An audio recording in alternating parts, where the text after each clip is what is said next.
Well, generally we work with large businesses or large government organisations, councils, Crown Research Institutes, health boards and so on. So people who come to training are often sent along. So we may get the folded arms at the beginning, why am I here, what's this for, and why do I need this? So it's our job to persuade them that it would be worth spending some time developing their communication skills or working on personal development issues. What we're focusing on is a list of steps that you can take to solve a particular problem.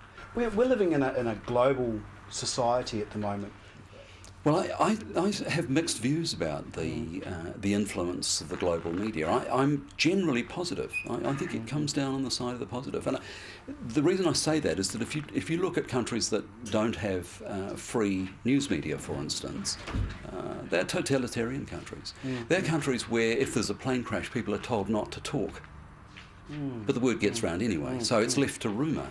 That's very unhealthy, and it also promotes further autocratic control, and certainly provides a seedbed for corruption. So I much prefer the openness, and that's not to say that I'm not quite critical of some of the programs that are on television, and not just the in the news side of it. I think we have to be a bit more selective about what we buy and what we watch.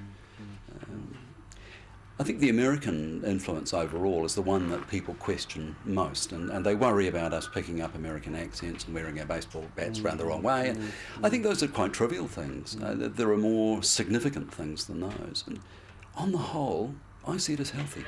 I think they have a preoccupation with murder, and you watch their programs, and it's quite possible to watch New Zealand free-to-air television and go from one channel to the other. And all three main channels are running murder programs about murder. Is that healthy? It's not a good choice. It's driven purely by commerce.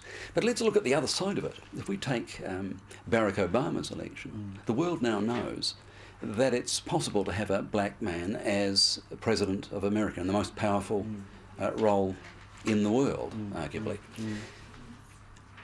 I think most people just accept that now. He's President Obama.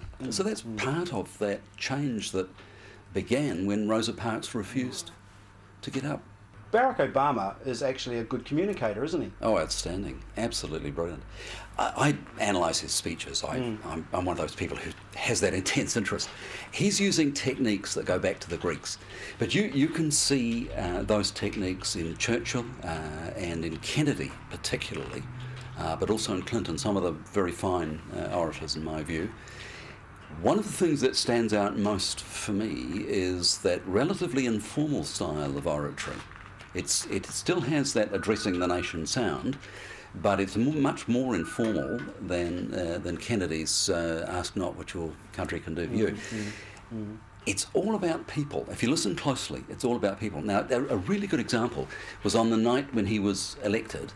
Instead of talking about the progress over the last 100 years and talking about race relations and the development of the motor car and all those things, he spoke about one voter who was 107 years old, and he talked about those changes, but in the context of her life.